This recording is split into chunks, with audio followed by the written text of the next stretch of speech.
Hey Jade, can you hear me? Yes, you're good. Thanks. Okay, so that's Christine, and this is what I wanted to say and share about her really briefly. So please welcome my friend. She is an integrative epigenetic health specialist. Her name's Christine Dionese, and today Christine is going to talk on what she calls the anatomy of our beliefs. So that kind of covers what are our beliefs made of and why this is so important for us to understand. So, what are we assigning value to subconsciously and consciously, and how this influences our whole health? Christine is crazy passionate about teaching others how to take health into their own hands. She'll also share wisdom on why creating a team of trusted healing guides and practitioners is essential for personalizing and optimizing our everyday wellness. So, Christine says this all starts at the belief level, asking ourselves, what does health mean to you? So, welcome, Christine. Hi, thanks Jade. We're so happy to have you here, and I'm so grateful that you're talking to our team. Everyone here is pretty much all in South Africa. Oh, I So, should say good evening to everybody then. exactly. So, it's 8 p.m. for them. And I'm going to let you take it away. You can start with your, I wanted to actually, we're going to start with Ikigai, right? And kind of Yeah, tell. let's tell everybody about that.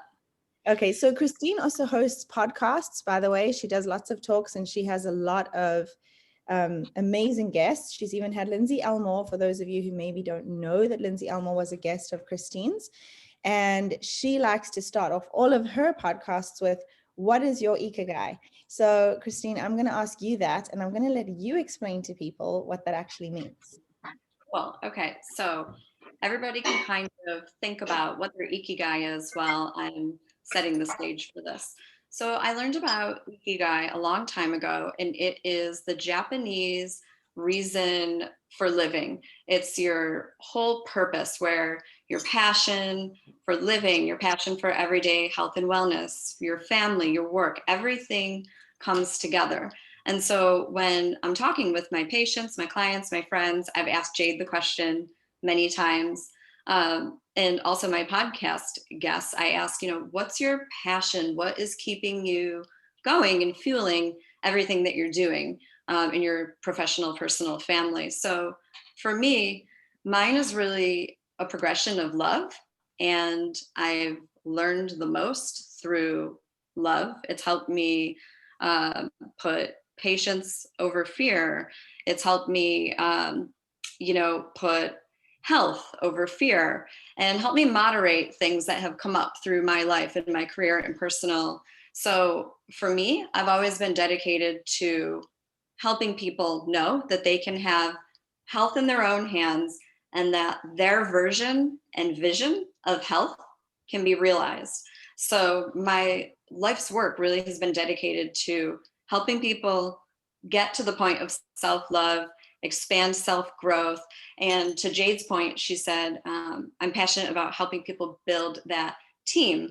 So building that team of healthcare practitioners, healthcare guides, supportive friends, supportive colleagues, supportive family, so that as you're developing this sense of what your ikigai is, you have those people to help raise you up and support you and remind you why you're on that path. So I'm sure many of you have thought about this, but that's a cool framework to look at it. And it really led me down the path of wanting to work with people at the belief level. So Jade says the anatomy of belief. The anatomy of something, right? Is what are the inner workings? What are the ingredients, right? And so whenever I start working with any new client, I'm always wanting to know who they are out in the world. How are they interacting with their colleagues, their friends, their family? What are they assigning value to most in their lives? And then we get into, the genetics, the epigenetics of their physical health. But first, I always want to know, tell me about your life, and then I can hear what's important. So if we talk about the anatomy of a belief, we're always first asking, what belief is possibly holding me back? So you identify maybe what that belief might be. And then you ask yourself, why do I believe that in the first place? sometimes we've never asked ourselves that. We're just on autopilot so much that we're not really sure why we're doing a certain thing or why we believe a certain thing. So it's, then you want to ask yourself, whose belief is this anyway? Is that my mother, my father, my pastor, my sister, my boss, whomever, where did I collect these thoughts and feelings that have become my guidepost through life? And then you can ask yourself, all right, well, if I'm wondering where I got it and why I believe that and whose belief it is anyway, then you can come to the point of asking yourself, well, what could I believe instead? Maybe that would help me get to what I've identified as my ikigai. So whenever you're, developing your ikigai, what your purpose is, things about your passion, year by year, decade by decade, those things will change, shift, and evolve, but you can always use this anatomy of a belief and go back and ask yourself those questions, because a lot of people don't know what's possible for themselves. They haven't even asked themselves, if you're unwell, do I need this diagnosis? A doctor said I have this diagnosis, but do I have to have this diagnosis? Could I be diagnosis free? That's a huge part of something that I teach in taking health into one's own hands and what that really means. Let me use a little example because it's so common across the whole world. Thyroid health. It's a really easy one. I just had a client call me this morning. She's a new client. And she said, Christine, you've been teaching me that I can take health into my own hands. I just went to a new endocrinologist and she said, I immediately need to get on medication because my thyroid numbers are off. And she wants to diagnose me with Hashimoto's. That was the named diagnosis. And I asked her, just a couple of questions about how she was feeling, what that meant to her. And I said, well, would you like a diagnosis? And she said, well, no, that's a silly question. And I said, well, I just need to ask you what's important to you. I said, what would you like instead of a diagnosis? And she said, well, I'd like to understand why these numbers are like this. I said, okay, so what else would you like to know? I'd like to know why I feel so fearful about this. So she was really going through the anatomy of her emotions. And she said, oh, well, honestly, I hadn't considered that I don't have to have a diagnosis. I just think that's what a doctor tells you. Here's your labs, here's, your diagnosis. So I love asking people, well, would you like a diagnosis? Because it gets you thinking, well, why did I think that anyway? Why do I believe that I have to have one? So I love helping people get diagnosis free, or you stop at maybe the lab numbers and you go, okay, how can I come back to homeostasis? And homeostasis is about our emotions, our mental emotional wellness, and about our physical wellness, which mesh into one. And I was telling Jade I wanted to talk about epigenetics a little bit today and explain some of that to help frame how the belief work and then the physical work comes together and really mutually accentuates the goal of taking health into your own hands. So Jade, do you think I should make any clarifications about whatever I discussed so far? No, I don't at all. I think that was really helpful. But does anyone have anything? Please write in the chat.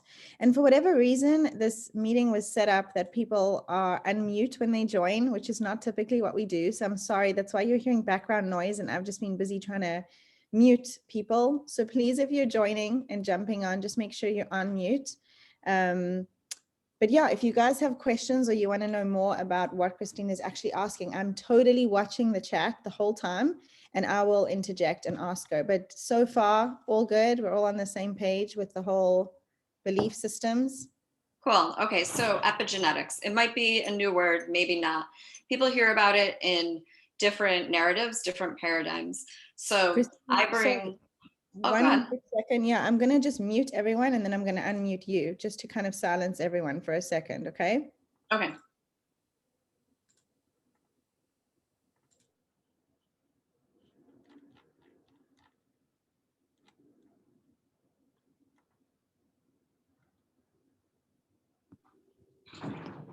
Good? Okay. Better. So I just wanted to mention again, so epigenetics, some people have heard about it in different compartmentalized narratives. Epigenetics comes up a lot in self-growth, about past trauma, sometimes in beliefs, and sometimes in talk therapy. And then you'll see it when you talk about inheriting something, inheriting traits. And that's more of the physical, when you're talking about inheriting genetics and how those manifest into physical health concerns or not. And so I bring all of that work together. So genetics, you're born with specific, you're born with specific genetic traits. And everyone should know that their genetics are not their fate. So if you're reading a report about your genetics and it says, oh, you have risk for this, you have risk for that, it's just a little bit of a guide to say, however you're living your life is going to determine whether or not these risks are significant or not. So epigenetics is how every last thing in our environment shapes how those health concerns may or may not manifest. So let me give you a few examples to help bridge this path between beliefs and physical. You got twins, right? One's in one country on one side of the world, one's in another. And one has been exposed to organic food, lives on a farm, sunshine every day, out with the animals, meditates, prays, has a great spiritual life, loving friends and family. The other one, let's just say the opposite. We'll make a really extreme example. They live next door to a swamp under a ton of power lines, and everybody in the town is negative, poor drinking water, et cetera, et cetera. So our environment is going to shape how our health manifests. But think of all those variables. Jade's drinking her glass of water right now. She could be drinking clean water or not clean water. She could be eating food with pesticides, food without pesticides. She could be drinking out of plastic, which has BPA, instead of glass that doesn't leach into water. So when we're talking today, something that I ask people to do is do a quick 360 and look around in your environment. And you just start to ask yourself, oh, what is it about my environment that's promoting my health or perhaps blocking certain aspects of it? And it's so empowering when you say, okay, health is in my hands. Here it is. I've got everything here. If it's all in my hands, do I want it to raise me up or do I want it to weigh me down? And so when you're doing a visual of, okay, here's the environment, health is in my hands, and you're looking at your beliefs, you ask yourself, okay, well, what do I want to pluck out? And you literally will feel yourself becoming lighter. If you ask yourself these questions, sometimes it's really great to make an easy list of, water and air quality inside and outside my house, food, relationships, very simple things. That way you can start to bridge the mental and emotional, because the conversations that we have, those are food for thought, right? And our thoughts are coming from our gut, heart, mind connection. We have enough incredible documented research. I've been in that research for about 20 years now.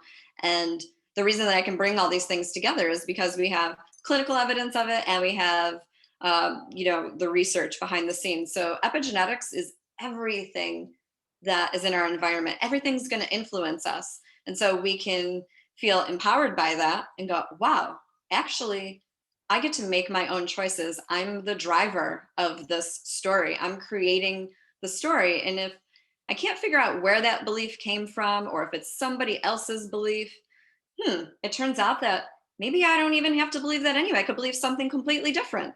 And it helps you really get a new framework. And it's almost like you just level up the first time you sit there and go through that list and align it to what your passion and what your, ikigai is. So, I've worked with Jade a lot and having so many discussions with her about epigenetics. Is there anything else that you think people would like to know about? Because I really want to jump into some things about essential oils related to if you're entering it in a diagnosis or diagnosis free, and connect all of that. No, this is so helpful for everyone, I think, honestly. Sorry, I don't know how we have people having access to do things on our Zoom tonight. I don't know what that was about. So anyway, I was going to say, I think it's mind-blowing for a lot of people to really realize, wow, I don't have to live my life by a diagnosis that somebody has given me. And as soon as we hear that information, something I've also learned, thanks to a lot of Christine's help and learning, you know, through you and with you, even when you find out that this person has whatever diagnosis it is, oh, they have this kind of cancer or they have this kind of thing, the way that we are almost, I don't know if it's a brainwashing or it's autopilot, the way we automatically go to the very worst possible case scenario. And we think, oh my gosh, this is it for that person. What are we going to do? We have X amount of days to live. That's just the automatic thinking when people think of these really serious diagnoses, basically. So yeah, thank you so much for sharing about how it works from the belief level. I'm still watching the chat, and someone asks you, you know, if someone says, oh, I have high cholesterol, can I change it even though it's hereditary? Yeah, that's a great question. Yes, it can be changed. And the first question that I would ask is, why do you think that your high cholesterol is negative? Is it because someone has told you that it is negative? And it might surprise a lot of people to know that just because the numbers on labs show, you know, grandpa, dad, so on and so forth, or, you know, mom's side, grandma's side, just because it shows it on a blood test or a saliva test, typically cholesterol is done on blood, um, it doesn't necessarily mean anything for you until it's put into the context of who you are and how you're living your life. It turns out that there's a genetic mutation where high cholesterol is actually very beneficial. So it's a specific question that, you know, of course I would love to answer on a personalized basis, but when we think we know something, you know, for example, oh, high cholesterol, I have to take a statin, or, you know, I'm always going to have high cholesterol, I have to be treated for it. There's so many different things that we can do to utilize our high cholesterol. There's so many things that we can do to moderate cholesterol. So the first question to ask yourself is, oh, is this really a negative thing for me? And since I now believe it's possible to be healthy, what do I need to do to find out more about whether or not this is negative or whether it's positive? So firstly, it's saying, okay, I believe that it's possible, right? I believe it's possible that I could be healthy, that I am healthy, and that this could actually be a healthy opportunity for me. So let's say that you find out, you do a genetic test. Let's say you find out, oh, well, you know what? It runs in my family. It turns out that in my family, if cholesterol is high, it leads to negative things. What can I do about that? It's not your fate. There's so much that you can do to optimize your cholesterol levels. We need cholesterol first and foremost to make hormones, and hormones basically rule everything in our body, from how we sleep, how we digest, how we think, whether we can get up in the morning or not. So, you know, cholesterol is an easy one because it influences everybody all over the world. So there's so much more to know about it. It turns out that once we find out if we're feeding ourselves the right things, relationships that influence our emotions, you know, the food, the water, nutraceuticals that we're taking, that those high cholesterol levels can sometimes actually be used to help us synthesize the hormones that we need better. So your diagnosis or a diagnosis is never a fate. It's an opportunity for something else. It's an opportunity for possibility, for more possible health, to have more control over what you do in your life. It's a possibility to become diagnosis free, but it all starts with whether or not you believe that's true or not. Because I can sit here and I can tell everybody all of this all day long, and the first thing you need to do is go, oh, well, do I even believe that? And that's where you really have to start. So I would say start with, you know, how it's running in the family. And from an epigenetic perspective, I can share at the end how you can look at your genetics on your own. And then, you can work from there. So the good news is there's so much available to you instead of, hey, I'm your doctor, here's a medication or something like that. Does that help answer that? Yeah, that is so helpful. And I have like a couple other little questions that have come up, but I'll come back to them at the end because I definitely want you. Yeah, and the person who asked about cholesterol said yes, thank you.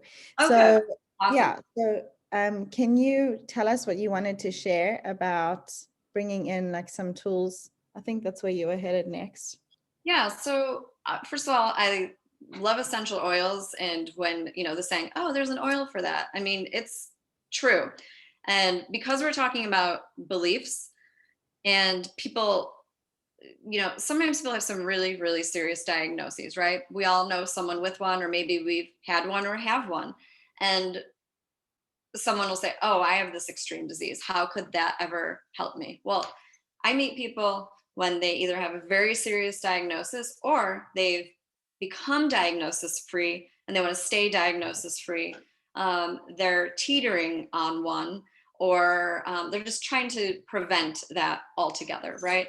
And I wanted to give an example of, oh, actually, Jade mentioned how I had Lindsay Elmore on my podcast. So she and I had a really great discussion. She's an integrative pharmacist, and we talked about the pharmacology of essential oils. And I think that this is a really, really great point to talk about the bridge of physical, mental, emotional. So our emotions are not up here, they're everywhere. We make our serotonin in our gut, and that's related to the microbiology that we share between our brain, our heart, and our gut. So Lindsay and I talked about that a little bit, and we talked about the difference between research on essential oils and pharmaceutical medications. So first of all, let's just say anxiety and depression. That's what Lindsay and I were reviewing research on. I presented Lindsay with some research specific to jasmine and lavender because everybody knows jasmine and lavender. And there were some really great studies done. In fact, if you literally just, go into your computer and you start to look up, you know, research on anxiety, depression, lavender, jasmine, you'll probably see the studies that we got into. Anyway, what we discussed, the findings were that people were able to stay off of pharmaceutical medication for anxiety and depression with the guided use of jasmine and lavender. They were able to get off of medication and stay off of medication. And they were able to basically have a better sense of how they were feeling. They were able to relate it better than if they were on the medication. So the study looked at, safety, of course, long-term effects, short-term effects, and then they looked at what's objective data. So objective, as most of you probably know, is what we measure in the lab, just numbers. And then, of course, we did subjective, where the participants were giving their feedback, experiences of life. And that data matched so well. It's very rare that a lot of that data matches, but something that was really powerful about it is that when you're using the essential oils, they're related to your gut microbiology, your brain microbiology, and your heart.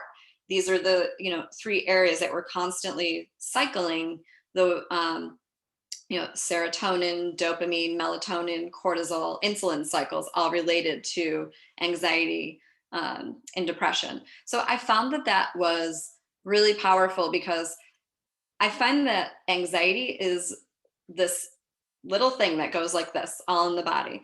And if you're teetering on a diagnosis, you're experiencing some level of anxiety. If you're someone who is trying to change their beliefs and say, I have a serious diagnosis, but I want to become free, you might have a little anxiety about that to become diagnosis free. So what Lindsay and I ended up talking about more kind of after the podcast was how essential oils are incredible to bridge gaps that we've got in these phases in our lives when we're trying to work at the belief level and, take the risk to have it influence the more physical ailments. And again, we talked mostly about jasmine and lavender because everybody knows it and there's such great studies, but Jay, can I share about the experience with tummy jives and tell people about that with inner child? Please, I think that they would love to know about that. I think it's awesome. Okay, But so I do want to mention to you, just so you yeah. know, they don't get tummy jazz or jasmine in South Africa at the moment. So a lot of people are like, oh, wah, wah, but they have a way to get it through me Okay, if they want. Yeah. So I'm just well, mentioning that to you. But yeah, they should have it hopefully soon. well, I'm sure you can teach them some tricks because I know you know everything about what's in each blend. And so a lot of those blends mimic the research. So yeah. Um, so Jade can tell you the ingredients. Does everybody know tummy jives, but they just can't get it? Is that what you were gonna say? Or is that what you're implying? Yeah, that's basically what I'm saying. So they know it. It's in the Kid Sense line. Hmm. And it's basically, it does have some dilution to it, but a lot of us can use Dajaz and peppermint essentially and Oh just yeah, use like extra carrier oil. You can kind of make your own. But cool. yeah, actual tummy jars. Yes, it is Dajaz for kids. I got that question. So yep, that's exactly what it is. And it's pre-diluted. So all the Kid Sense lines are ready to use on kids. You don't have to make a roller. So anyway, carry on. Sorry. Okay, cool. All right. So in my practice, I work a lot at the inner child belief level. We're going back through people's childhood, looking at any stored beliefs, frozen beliefs, stored trauma, and we're helping to grow up the person to, help them become an actualized adult. And so, excuse me, when I'm discussing and hearing people's beliefs, I can tell, where they are in that cycle. Well, a lot of stored emotions manifest as digestive signs and symptoms. Anything from heartburn to, constipation, alternating diarrhea, excessive cramping or diabetes. So you can kind of think of all of the different digestive related concerns. What I found is that my clients who are struggling to either figure out where to identify if it is inner child or if they're working through inner child issues when they and these are adults I'm talking about. So when they use tummy jives topically, they are finding when they use it in the outer quadrants of their digestive area, they find that their beliefs start to change dramatically and they feel at ease. They really feel like the edge come off of certain emotions, a lot less anxiety. They feel really empowered. They feel, oh, I can do this. I can work through this. And they'll call me and say, that's so interesting. My, constipation just has dissipated. And a few days later, I just felt really relaxed and really empowered. And I just didn't feel scared anymore. So, I love hearing when people come to me and tell me this is the report. I didn't say to them first, oh, you know what? You should use this for X, Y, and Z. I'll just have said, you know what I think might help? Start using this roller in this direction and let me know how you're feeling in a little while. So I try not to put too much information or too many ideas in their mind about how they may feel to prevent a placebo effect. And I've been able to, document this in quite a few people. So if you start to get familiar with where your health concerns are manifesting, instead of going, oh, I need to do a GI scope, I need an endoscopy, I have to test this, I have to test this.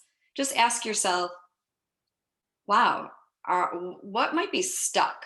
Or what have I identified that's kind of moving but needs a little bit more momentum, whether it's in your shoulder, in your gut, up in your heart region. And we can start to look at the anatomy of beliefs and the anatomy of emotions through those clues in the body. And there's an oil for that. I mean, there just is. So, obviously that's something Jade can guide you with. And I'm always around to help with that too, if anybody has any questions. But the research is really, really fascinating. And that's what Lindsay Elmore and I talked about, the um, possibilities in taking health into your own hands and just being your own inner guru and getting really familiar with how you're feeling, how that may be connected to your beliefs, and identifying where you want to sort of start and unfold. Does that help answer all of that, Jane?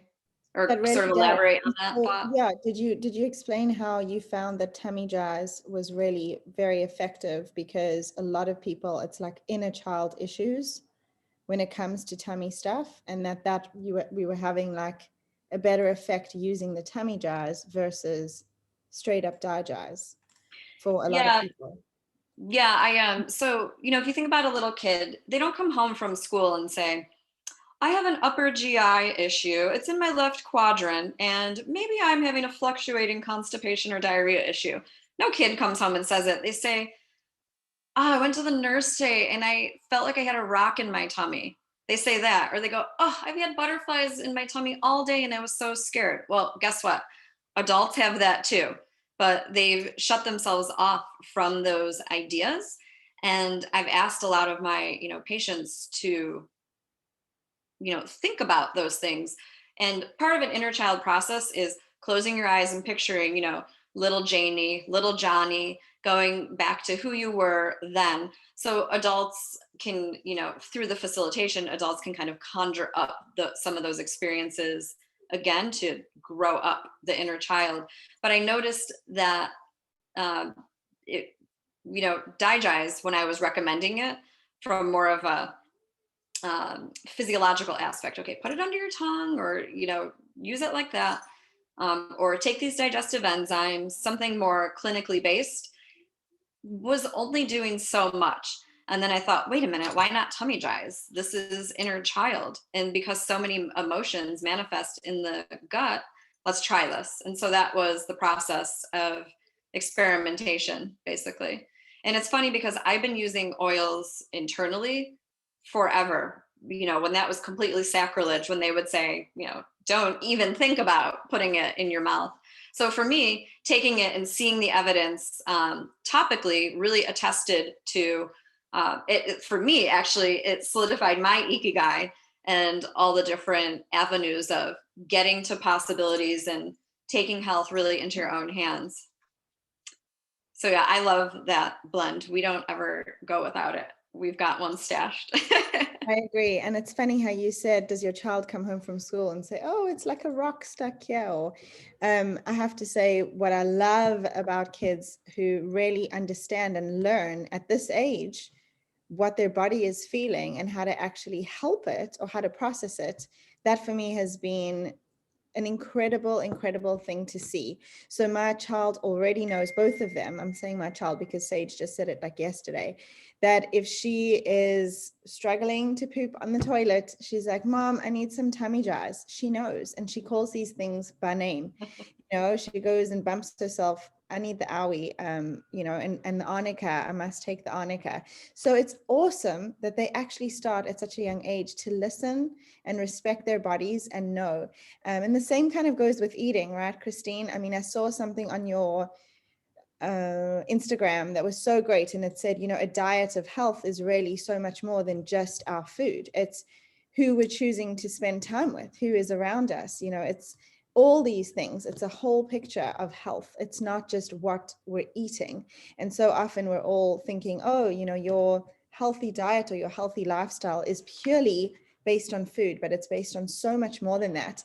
And that's something I also try and teach my kids even now is the ice cream is a treat. It's delicious. It's great. That can't be a meal. That's not going to help you to grow. It's not brain food, right? Like our bodies need certain foods to function. So I just try to talk about, we do want to eat the rainbow and these sorts of things. And it's awesome when my older daughter says, oh, I'll have XYZ. Is it healthy?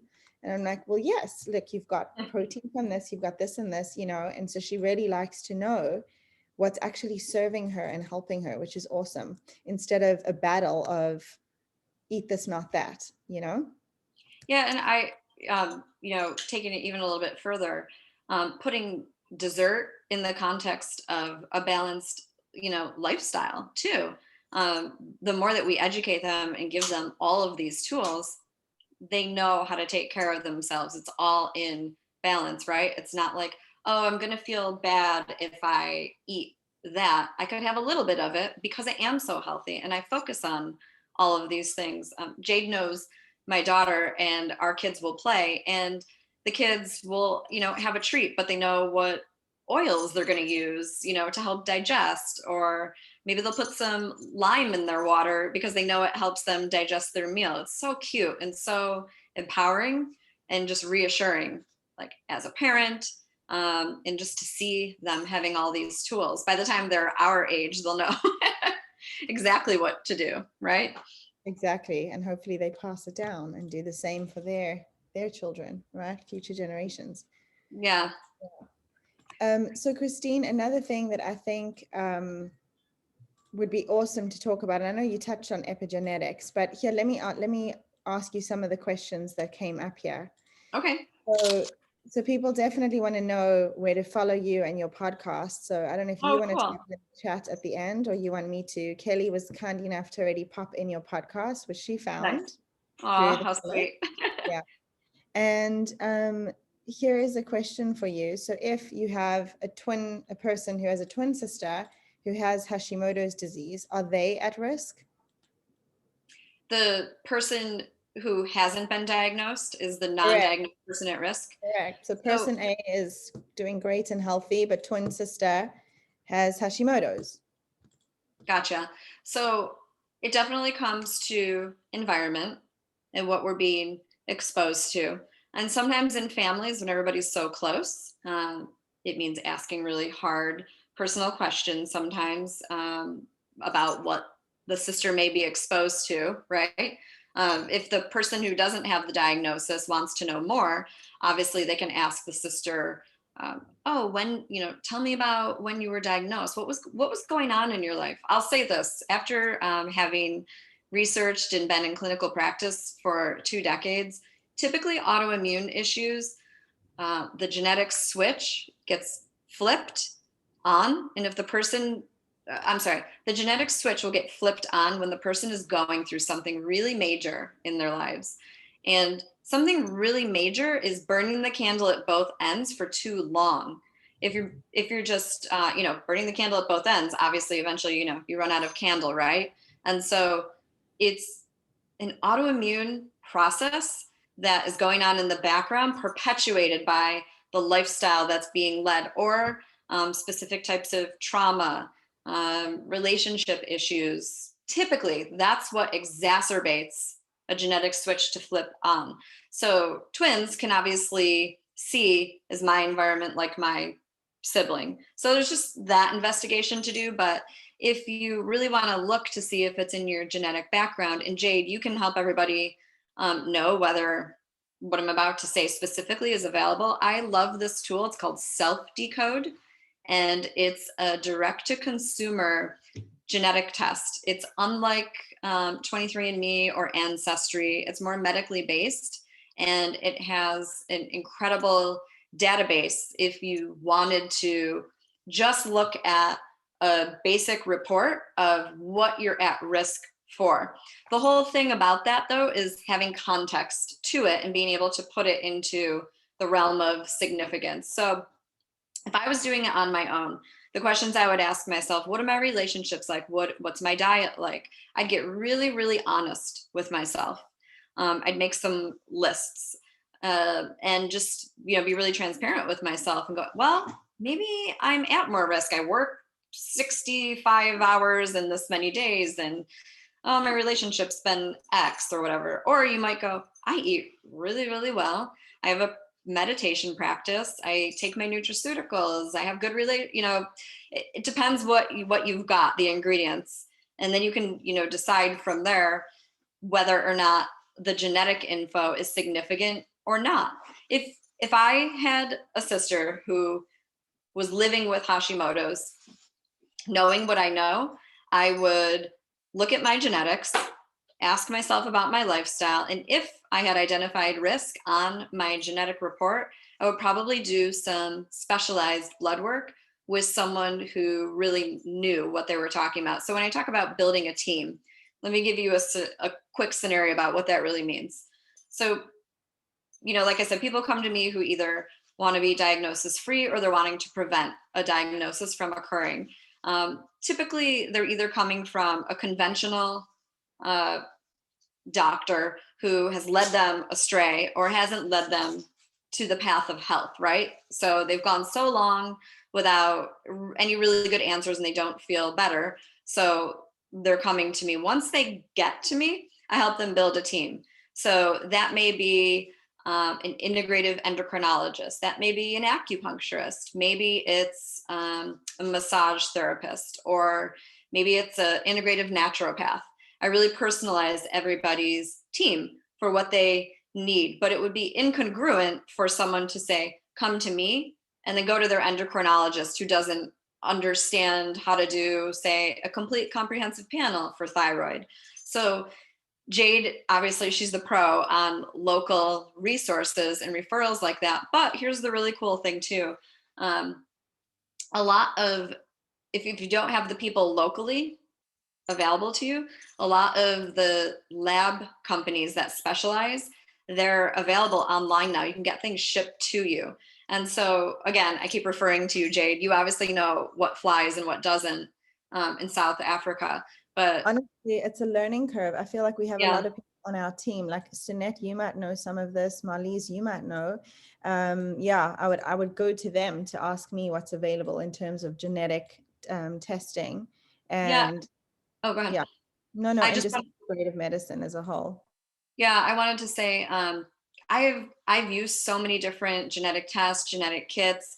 If you go directly to your doctor, they may or may not know about how to do these tests. And even if you go to a naturopath or whatever they would be called in South Africa, is that more integrative or they refer to as naturopaths, Jade?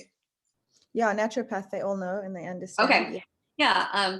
They may not even know, but I really love Self Decode.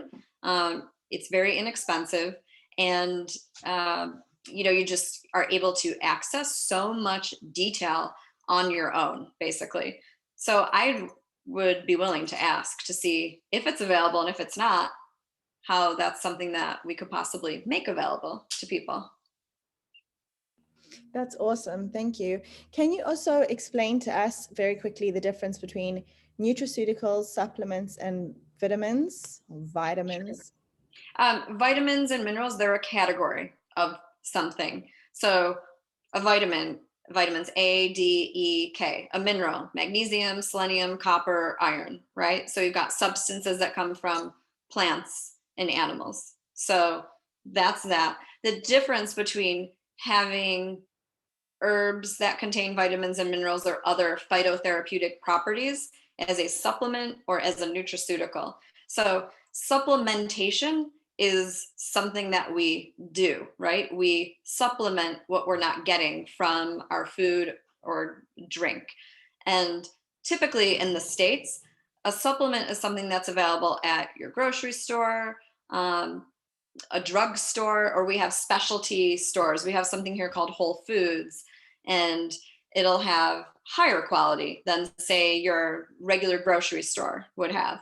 So supplements typically refer to the formulas that you can buy over the counter, whereas a nutraceutical is typically a more specialized formula. It'll be guaranteed to be bioavailable. What's bioavailable? That means that your body will be able to absorb the maximum amount of phytocompound or therapeutic properties in the substance, and also be able to easily eliminate what part it came in, whether it's a tablet, a capsule. So the difference between a supplement and a nutraceutical is that a nutraceutical has been very guaranteed. It's been some of them have been double blinded and peer reviewed. They're also in therapeutic dosages according to research. So you can have, 3 bottles of vitamin B as a nutraceutical, and it'll be in different amounts for children, somebody with Hashimoto's, or someone with a particular genetic concern.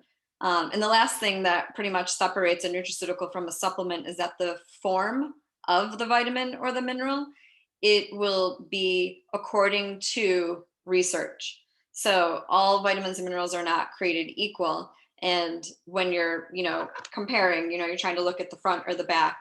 A trick I tell people is you want to look at the other ingredients. And typically that list should be pretty short. Something is, you can discern high quality from poor quality if it says vitamin B.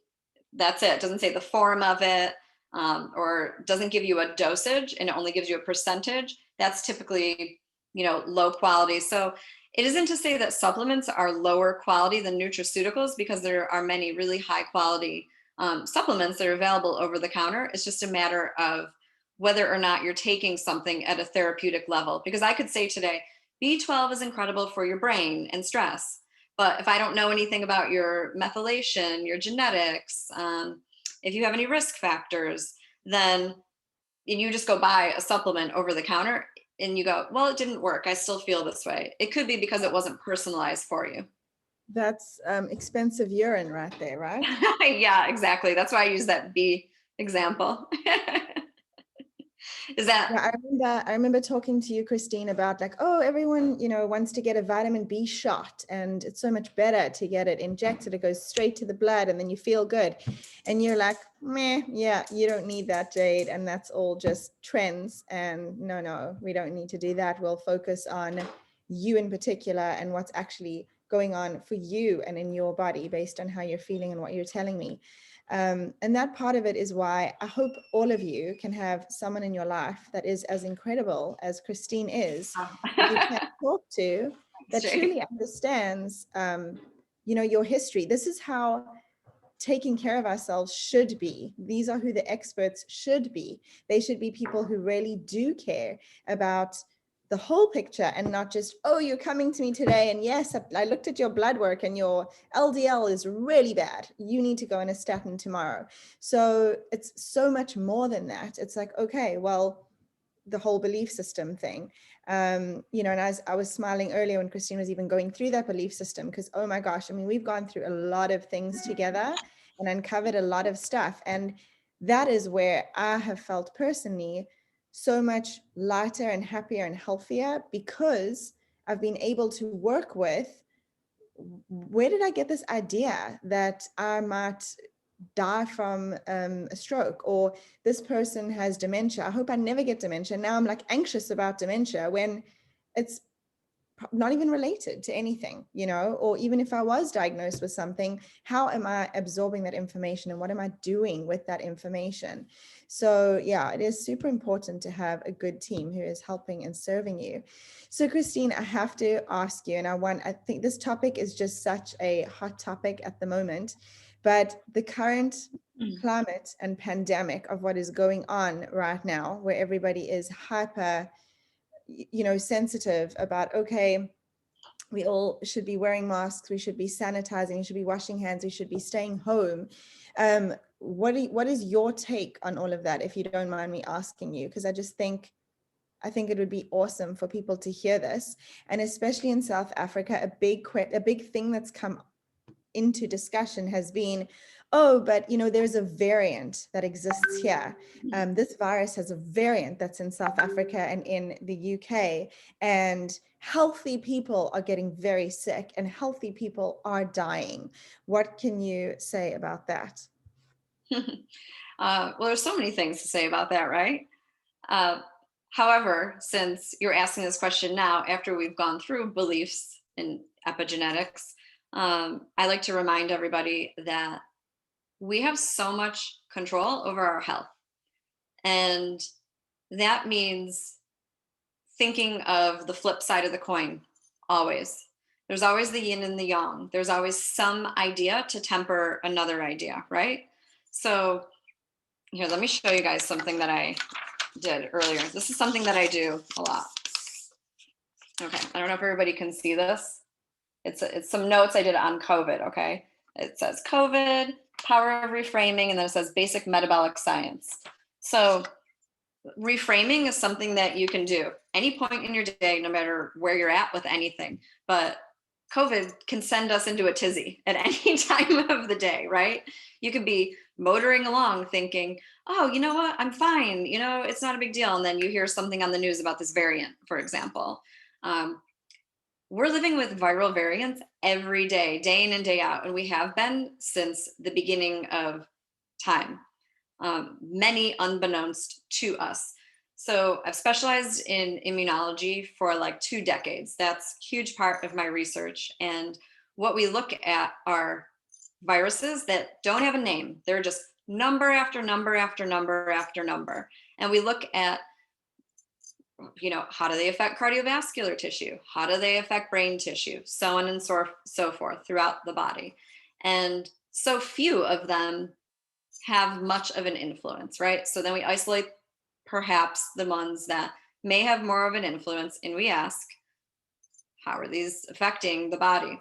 Well, what do we know about, COVID? We have this idea that oh, it's affecting long-term respiratory health. Oh, it's affecting long-term heart health. Things like that. Well, why? Why is that? Is it because everybody has a bum ticker and they can't breathe? They have terrible lungs? No, it can't be because of that. It's challenging our beliefs about how our body can defend against viruses to begin with. And B, it has us take a step back. So this is what I suggest to everybody. Take a step back, make yourself the observer, and look at what you know. You have an idea, maybe, oh, I'm scared of COVID, or, you're hearing everything about comorbidities, oh my gosh, but they were so healthy, they didn't have a comorbidity. Well, if we just step back and reduce the stress in our lives, number one, and ask ourselves, what do I have? How is my immune system powerful? And just ask yourself a really basic question. And I'm not telling you what to believe, but you have to ask yourself the question, can a mask replace what I have inside of me? Could I perhaps use vitamin D, zinc, vitamin C, optimized glutathione instead of relying on a mask? If I just rely on a mask, how am I optimizing my lungs every day? How am I optimizing my heart so that if I get COVID, I can easily fight it off, or anything else? So a lot of people think, oh my God, there's a virus, I'm going to die. Oh my God, there's a virus, we can't survive it. But some of us have been preparing our bodies ahead of time. We've been taking all of these things on a daily basis. We've been meditating for years. So another virus doesn't scare us. We say, well, there's a virus out there. It's serious, but we have everything that we need to help ourselves optimize our bodies. So, in the West, and Jade, has said this is pretty common in South Africa, that mitochondrial dysfunction is really the great disease of our time. You hear, oh, inflammation is the disease. You have to ask yourself, where is my body now? It's kind of like taking your car into a mechanic. Where's my car? I've had it for 50 years. It still has the original spark plugs. Well, those are like our little mitochondria. What have we done to optimize the mitochondria? Are we feeding it oxygenated food? Are we feeding it all of the ingredients that they need so that we're optimizing our DNA, so that we're optimizing all of our organs so that they can fight these things off? And the answer is, yeah, they're really good at it. So that if you, it's like a boxer training or a kung fu master. You've probably seen a movie where the kung fu master catches the fly out of the air. That's how I think about the variant. If you've prepared yourself and you keep preparing yourself mentally and physically, you can catch that fly out of the air. Or, maybe the fly lands and you hit it on the desk. You didn't catch it out of the air. But still, the whole point is you're ready. You can see what's in the periphery, not just what's right here. So take the ideas that you have and validate them as important, but ask yourself just go back to the anatomy of the belief. If you look on my Instagram, and Jade can share it with you, you just go down a few. I can have Jade share it, actually. It's a little framework, the anatomy of the belief. Ask yourself why you believe what you do. Where did these beliefs come from? And it might take you back. I'm 43. It takes me back a long time. So for some generations, like my grandmother, who's 87, doctor is God, right? Anything that the mainstream says, that's the way that it is. So go down generation by generation, wherever you are, and literally ask yourself, what's the big framework for my generation? What's the big belief framework? And is that determining how I'm thinking about COVID.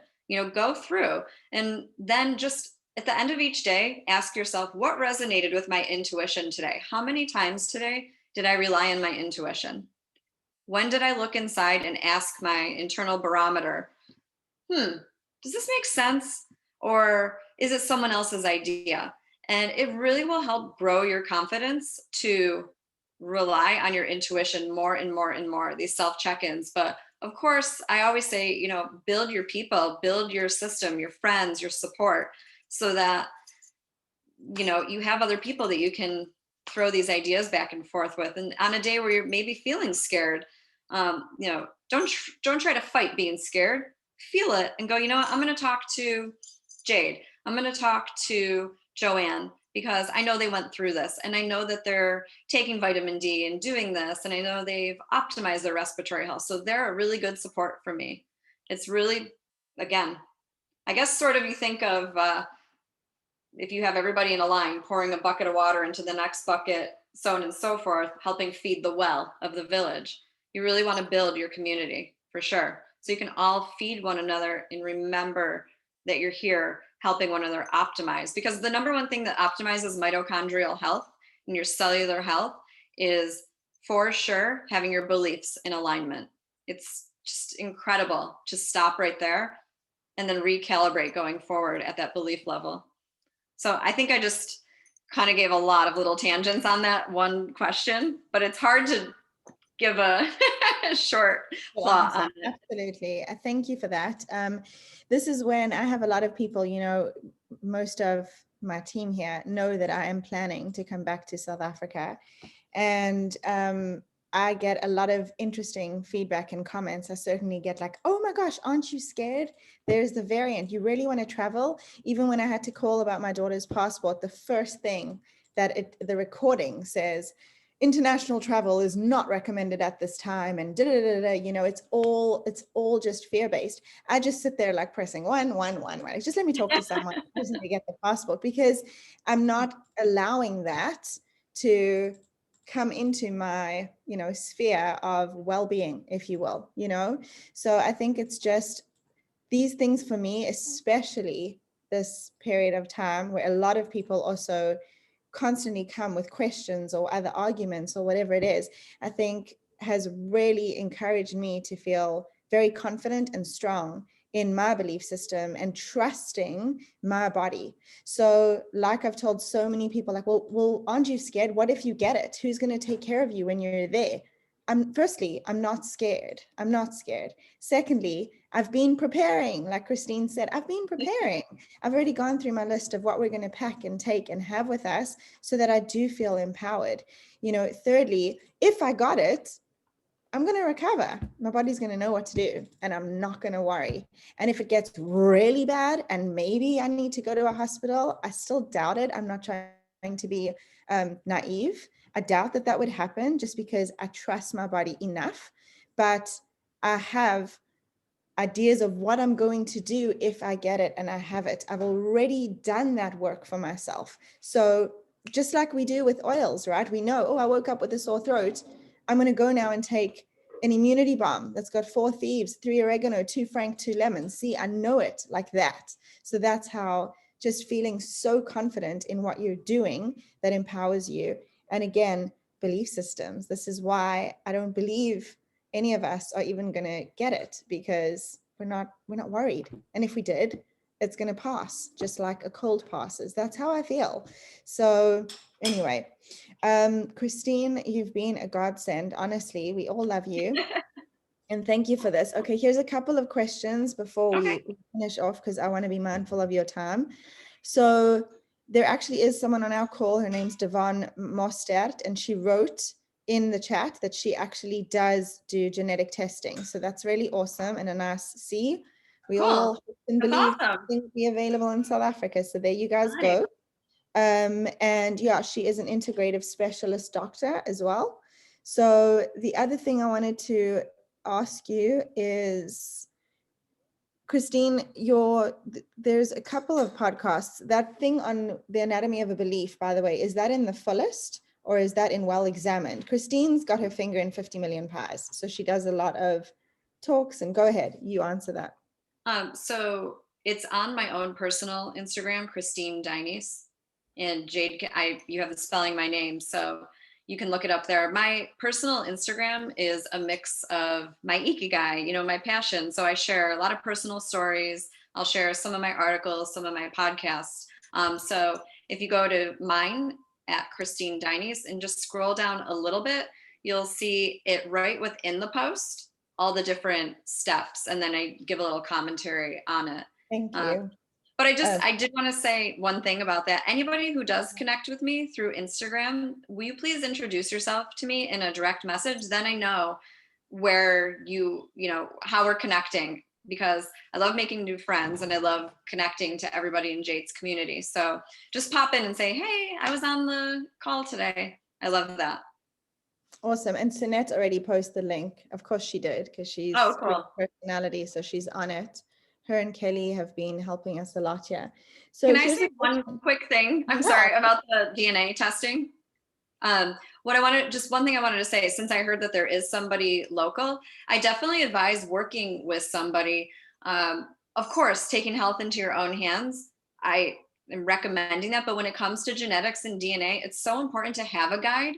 So I highly recommend that you work directly with somebody. I never really recommend, trying to treat something at the genetic level all on your own. So if you have somebody, definitely take advantage of aligning with that person locally. It's so beneficial. I have a lot of people who they'll get their DNA testing reports done, and then they'll look at them for a month, and then they eventually come to me and go, I need to have someone help me interpret this. So anyway, just wanted to advise on that. Yeah, thank you. And actually, Devon even said she doesn't advise the self-diagnosed DNA testing, because it's a very specialized field. So you need a specialist to interpret that and lead you on this amazing journey. And I agree to that, and I attest to everything you're saying, because even with self-decode, and they're so great about having their breakdowns of what this means and what that could mean. But again, some of the things can also scare you a little bit, where it's like, oh, your genetics suggest that you have da da da. Whereas Christine could look at that and say, okay, I see that this is a possibility. So let's already start working on that now. So now we know that, Jade, you might end up with Alzheimer's. You won't, because we're going to work on that now. And we're going to start biohacking how you won't end up a poor senile woman with lost in between. Okay. So here was the question that came for you. How do you integrate your holistic views on health in a more Western medical health research environment? This person is a human genetics honors student. So since I've been doing it for such a long time now, about 20 years, frankly, I got into the field when I was very young. And when I got into the field, it's when alternative medicine was having a huge resurgence, and the psycho-spiritual aspect of integrative medicine was starting to get really well funded, right? And so I just took advantage of that and was able to work with a ton of different researchers and scientists. So me personally, I haven't had a lot of pushback, because I went to medical school and I've always been in research. So I've always worked in hospitals. I've advised to hospitals. I've advised to the researchers how to do their research, what to research. So for me, I don't have the average experience of it, I guess I would say. So I really haven't had any pushback. I haven't had any issues. I can basically sit here and talk to you in terms of, let's talk about it from an energetic perspective, and I can use that language, or I can jump into the language of talking about the genome and polymorphisms and haplotypes and how that's related to your, different levels of X, Y, and Z. So for me, I have always got one foot in the door, and I'm just trying to bridge all the gaps of everybody who really wants to come together for the sake of people, not for the sake of who's funding research and special interests and things like that. Does that help answer that question?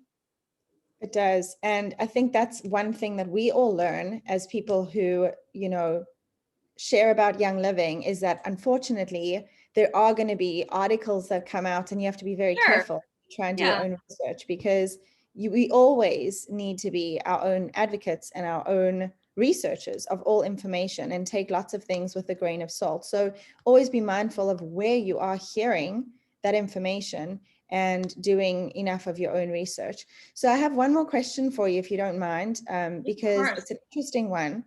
And I'm curious to know if you know about bilharzia. Do you know what that is?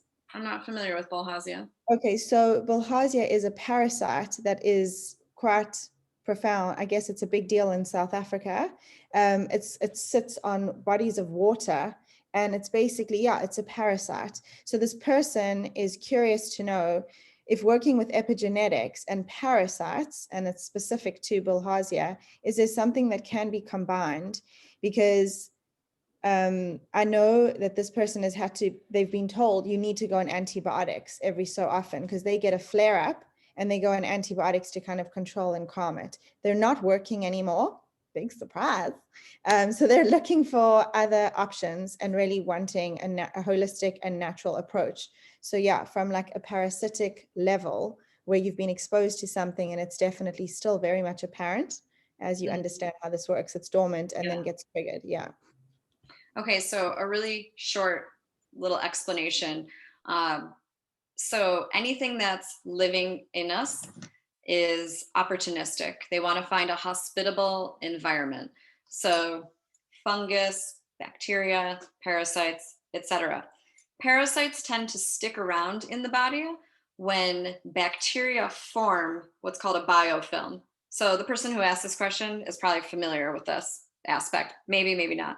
A biofilm is a thick, sticky layer that's really difficult to get through. It's one reason why parasites will remain in the body. So, first, we have to identify a whole picture of integrative microbiology in the body, not simply do a parasite test. A lot of times, what will happen is um, you'll have something that seems to be very persistent, very serious, never seems to fully go away. And typically it'll be because there are other baddies, microbial baddies in there, kind of setting up a little home in the body.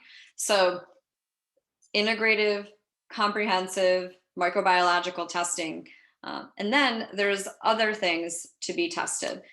Going back to mitochondrial health is always so important. You can dump a ton of nutraceuticals into the body, you can dump a ton of healthy foods, but if the body is so compromised at the mitochondrial cellular level, the body may not be able to even utilize those nutraceuticals or supplements. So what I would have a client do is, I'm just throwing a few examples out there. This isn't going to be super specific, but just to give you an idea that yes, there's more out there to examine. Micronutrient testing. There's also, the comprehensive microbiological testing, organic acid testing. So when you're looking at those different pictures, you're getting what's called a differential diagnostic, and you can see if there's anything that's common to all of those or anything that stands out. So you're looking, I said earlier in answering this, that parasites and parasites, fungus, whatever the little piece of microbiology is, it is basically looking for an opportunity. So in those other tests, you're looking to determine if you're giving it a food source, so on and so forth. So you don't want to just take an herb or take a nutraceutical to kill the parasite, because that could kill the other beneficial microbiology that you have. It could do the same thing as an antibiotic. So anyway, I work with a couple specialists actually here in the States who work with people all over the world. And what you're asking about, parasitology and microbiology, is their specialty. And I work really closely with them, looking at my clients' epigenetic data and looking at these other factors. And my colleague is driving the treatment factor. Actually, people fly over from Europe, have come over from South America to see him, because I don't know if you guys are familiar with Lyme's co-infections. Parasites and Lyme's co-infections tend to go together. So anyway, short-term antibiotic therapy given with specialized probiotics, probiotic implants, different gut barrier protectors, so that those antibiotics actually can do their job without harming the microbiology, are also possibilities as well. So Lyme's co-infections are typically known as one of the hardest things to treat, and it's because of what I'm talking about, how everything sort of lives together. But if you can block off certain segments of the body while you're treating with an antibiotic to protect that area, typically, if you're someone who has a lot of experience, you can just go in there, precision point with the antibiotic, and then you don't have to take it longer term. But first, it's about identifying where the body is. So yeah. Anyway, this particular colleague, he's a Lyme's specialist, and he works with really rare parasitic and microbiological issues. So I know it's a really personalized question, but if she'd like a resource here in the States, this person works with people all over. Just a simple little phone call could help, that kind of thing. Thank you. That's really Yeah. helpful. Yeah, South Africans sadly are very aware of Lyme's disease because Yeah. of like tick bite fever, right? You get bitten Oh by yeah. Okay. bats. Yeah. So anyway, thank you so much for sharing about that. I hope that was helpful. So yeah, at this point, I think we'll end off and be mindful and respectful of everybody's time. But Christine, thank you so much. This was awesome. I'm so Yeah, happy thanks for we having will me. to So meet like fun. this incredible team that I have. And yeah, you're awesome. So it's so nice to kind of match everyone up. Well, And I've heard about all of you, and Jade constantly talks about how incredible you all are. So I was so happy to come on today. thank you. We really appreciate it. Truly, we love your time and everything. And Christine said she's a very open, kind, generous person. So feel free to reach out if there was something you did want to ask her or connect or whatever it is. And I put her, Christine Dionese is her Instagram information. So yeah, if you didn't get that for whatever reason, just reach out to me and I can help. But thank you so much, Christine. Yeah, thank you. Yeah, All right, so everyone. Have grateful. a great night. Thank you. And you have an awesome afternoon, the rest of your day. Thank Lots you. of love. Bye, Thank you. everyone. Bye, guys.